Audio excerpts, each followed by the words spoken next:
Jal jungle Zameen కోసం అలుపెరగని పోరాటాలు చేసిన మహనీయుడు కొమరంభీం అని మాజీ మున్సిపల్ చైర్మన్ జోగు ప్రేమేందర్ అన్నారు.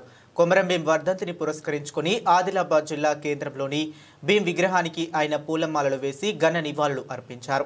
ఈ సందర్భంగా మాజీ మున్సిపల్ చైర్మన్ జోగు ప్రేమేందర్ మాట్లాడుతూ ఆదివాసీల సంక్షేమమే పరమావధిగా గత బీఆర్ఎస్ ప్రభుత్వం విశేష కృషి చేసిందన్నారు. ఆదివాసీల హక్కుల పరిరక్షణతో పాటుపడ్డామని పేర్కొన్నారు. వర్ధంతి సందర్భంగా ఘనంగా వారికి నివాళులు అనేటి జరుపుకోవడం జరిగింది. 85వ వర్ధంతి సందర్భంగా ఏదైతే మా బీఆర్ఎస్ పార్టీ ఆధ్వర్యంలో అదేవిధంగా ఆదివాసీ నాయకులు మా బీఆర్ఎస్ పార్టీ ఆదివాసీ నాయకుల ఆధ్వర్యంలో ఈరోజు నివాళులు అర్పించడం జరిగింది.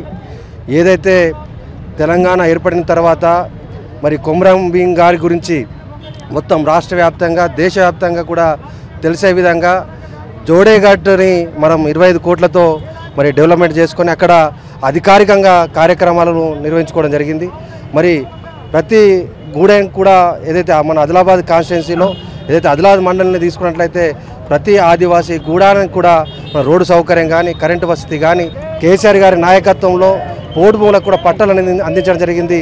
అదేవిధంగా రైతు బంధు కూడా పోడు భూములకు అందరికీ కూడా రైతు బంధు అందించి వారి ఏదైతే ఆదివాసీకి సంబంధించిన రైతులను కూడా మరి ఆర్థికంగా బలోపేతం చేయడం జరిగింది. మరి ఇప్పుడున్నటువంటి ప్రభుత్వం గత 2-3 టర్ములుగా మరి రైతు బంధును నిలిపివేయడం జరిగింది. కాబట్టి ఇకనైనా మరి ఇక్కడ ఉన్నటువంటి కాంగ్రెస్ ప్రభుత్వం ఆదివాసుల పట్ల నిర్లక్ష్యంగా వ్యవహరించకూడదని మరి మనం ఏదైతే కొమరంభీం ఆశయాల అనుగుణంగా మన నీళ్లు మనకు, మన నిధులు మనకు, మన అటవీ మనకు అనేటువంటి నినాదంతో మరి ముందుకు సాగాలని కోరుకుంటూ జై కొమరంభీం.